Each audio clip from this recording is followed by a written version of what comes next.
folks, we're at the World of Concrete Trade Show, the Bosch booth, and we're looking at a brand new drill driver from Bosch. And I'm here with Harry. He's going to tell us a little bit about it. Hey, thanks for having me. So today we have the GSV18C 800. It is a really compact drill driver, but it also packs the punch. It is 565 inch-pounds of torque, and it's compact enough to get you in all the tight spaces, but still get the job done.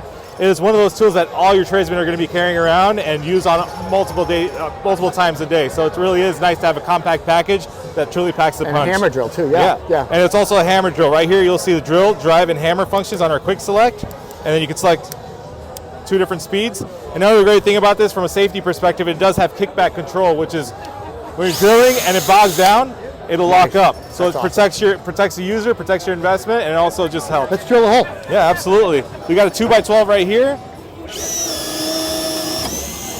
Absolutely like butter. Do it again. Let's go. Yeah, absolutely. Time. I'm barely putting any pressure on it. Let's go through this LV.